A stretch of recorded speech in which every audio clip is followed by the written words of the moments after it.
So hello guys, তো আজকে আমি বানাবো হচ্ছে কেসার পিস্তার ফালুদা। তার জন্য তোমাদের শেষ পর্যন্ত পুরো ভিডিওটা দেখতে হবে। গ্যাস জ্বালানোর পর আমি 1 লিটার একটা আমুল দুধের প্যাকেটটা নিয়ে ঢাললাম।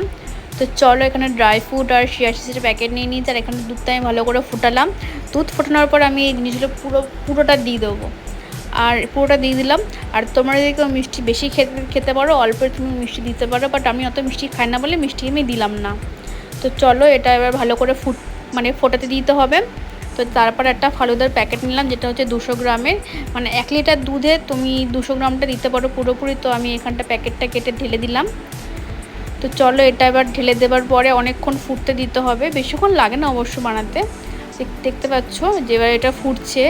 এবারে ঠিক এরকম টাইপ হয়ে এলে বুঝতে পারবে জিনিসটা পুরোপুরি হয়ে গেছে। তো এবার আমি এই গ্যাসটা এবার অফ করব, আর ঠান্ডা করে তারপর আমি ফ্রিজে ঢোকাবো। তারপর 2 ঘন্টা পর আমি ফ্রিজ থেকে বার করব। আর এখন আমি গ্লাসের মধ্যে নিয়ে নিচ্ছি হচ্ছে মানে আইস। 3টে গ্লাসে সমান সমান আইস দিয়ে দিয়েছি। তারপরে এই ঠান্ডা ঠান্ডা ফালুদা আমি এখন 3টে গ্লাসে সমান পরিমাণ ঢালবো। সো তোমরা কিন্তু অবশ্যই এটা বাড়িতে ট্রাই করো, হেভি টেস্টি হয় খেতে, আমি সিরিয়াসলি বলছি তোমাদের সবাইকে। তো চলো, 3টে গ্লাসে সমান সমান মোটামুটি ঢেলে নিয়েছি। তো এরপর হচ্ছে একটা আমি নিয়েছিলাম হচ্ছে কেসার পিস্তার আইসক্রিম।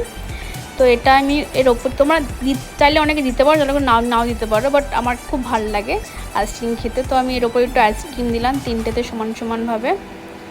তো চলো, এবার এটা আমি টেস্ট করে দেখবো। দেখো গাইস, দেখতে কিন্তু হেভি লাগছে।